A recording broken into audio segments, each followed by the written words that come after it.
Hello friends, എല്ലാവർക്കും movie talks റിവ്യൂവിൻ്റെ പുതിയൊരു video ഇട്ട് സാധാ. അപ്പം ഇന്നത്തെ വീഡിയോ ഭാഗത്ത് നമ്മൾ പങ്കുവെക്കാൻ പോകുന്നത് അനശ്വര രാജൻ, ആസിഫ് അലി തുടങ്ങിയവർ കേന്ദ്ര കഥാപാത്രമെടുത്തി ജോഫിൻ ടി ചാക്കോ ഡയറക്റ്റിന് ഏറ്റവും പുതിയ മലയാള ചിത്രമായ രേഖാചിത്രം എന്ന് പറയുന്ന സിനിമയുടെ ആദ്യ റിവ്യൂവിനെ പറ്റി പറയാനാണ്. അപ്പോൾ വീഡിയോ ആദ്യമായിട്ട് കാണുന്ന സുഹൃത്തുക്കളാണ് പുത്തൻ പുതിയ സിനിമാ വിശേഷങ്ങൾക്ക് OTT അപ്ഡേറ്റ്സുകൾക്കായിട്ട് ഇപ്പോൾ തന്നെ ചാനൽ സബ്സ്ക്രൈബ് ചെയ്ത് വെക്കുക.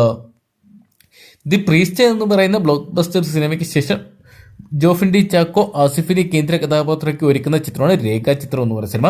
ചിത്രത്തിൻ്റെതായിട്ട് ഇതിനോട് തന്നെ പുറത്തിറങ്ങിയിട്ടുണ്ടായിരുന്ന ഫസ്റ്റ് ലുക്ക് പോസ്റ്ററും അതോടൊപ്പം തന്നെ ടൈറ്റിലും തുടങ്ങി ടീസറും ട്രെയിലറും വരെ വലിയ രീതിയിലുള്ള ഒരു ശ്രദ്ധ നേടിയിട്ടുണ്ടായിരുന്നു. നടൻ ദുൽഖർ സൽമാനാണ് ചിത്രത്തിന്റെ ടൈറ്റിലും ഫസ്റ്റ് ലുക്ക് പോസ്റ്ററും ഒഫീഷ്യലായിട്ട് പുറത്തുവിട്ടിട്ടുണ്ടായത്. എന്തൊക്കെയാണ് ചിത്രത്തിൽ കേന്ദ്ര കഥാപാത്രങ്ങളായിട്ട് ആസിഫ് അലിയും അനശ്വര രാജനും വരുന്നുണ്ട്.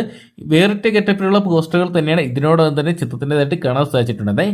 തലവൻ എന്ന് പറയുന്ന സൂപ്പർ ഹിറ്റ് സിനിമയ്ക്ക് ശേഷം ആസിഫ് അലി വീണ്ടും പോലീസ് ഓഫീസറായിട്ട് വേഷമിടുന്നു എന്ന പ്രത്യേകത രേഖാചിത്രം എന്ന് പറയുന്ന സിനിമയ്ക്കുണ്ട്.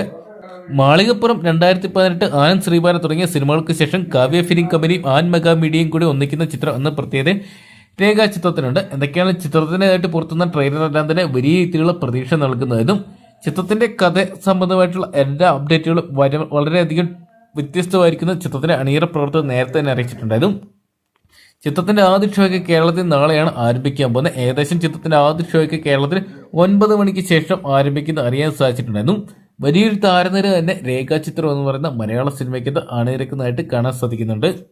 ആസിഫ് അലി, അനശ്വര രാജനെയും കൂടാതെ തന്നെ മനോജ് കെ ജയൻ, ഹരിശ്രീ യശോകൻ, സിദ്ദിഖ്, ഇന്ദ്രൻസ്, ജഗദീഷ്, നിഷാന്ത് സാഗർ, ഭാമ അരുൺ തുടങ്ങിയവരും ചിത്രത്തിൽ കേന്ദ്ര കഥാപാത്രങ്ങളായിട്ട് വരുന്നുണ്ട്. ഇതൊക്കെയാണ് ചിത്രം 2025 ആദ്യത്തെ ബ്ലോക്ക് ബസ്റ്റർ ഹിറ്റായിട്ട് മാറുമെന്ന് അറിയാൻ വേണ്ടിയുള്ള ആകാംക്ഷയിലാണ് പ്രേക്ഷകർ. ചിത്രത്തിന്റെ ആദ്യ ഷോയ്ക്ക് ഇതിനോടൊപ്പം തന്നെ ഹൗസ്ഫുള്ളായിട്ട് മാറുന്ന ഒരു കാഴ്ച കാണാൻ സാധിക്കുന്നുണ്ട്. 2 മണിക്കൂറും 19 മിനിറ്റുമാണ് ചിത്രത്തിന്റെ ദൈർഘ്യം. ഏകദേശം ചിത്രത്തിന്റെ ഒരു 9 മണി 9:30 തന്നെ ചിത്രത്തിന്റെ ആദ്യ ഷോകൾ തന്നെ ആരംഭിക്കുന്നതായിരിക്കും. എന്തൊക്കെയാണ് നമുക്ക് കാത്തിരിക്കാം. 2025 ആദ്യത്തെ ബ്ലോക്ക് ബസ്റ്റർ ഹിറ്റായിട്ട് ആസിഫ് അലിയുടെ രേഖാചിത്രം എന്ന് പറയുന്ന മലയാള സിനിമ മാറുമെന്ന് അറിയാൻ വേണ്ടി. അപ്പം നിങ്ങൾ എത്ര പേരാണ് നാളെ ഈ സിനിമ തിയേറ്ററിനായിട്ട് കാണാൻ വേണ്ടി കാത്തിരിക്കുന്നത് കമന്റ് ബോക്സിൽ പങ്കുവെക്കുക. വീഡിയോ ഇഷ്ടപ്പെട്ടെങ്കിൽ ലൈക്ക് ചെയ്യാനും ഷെയർ ചെയ്യാനും ചാനൽ സബ്സ്ക്രൈബ് ചെയ്യാനും മറക്കണ്ട.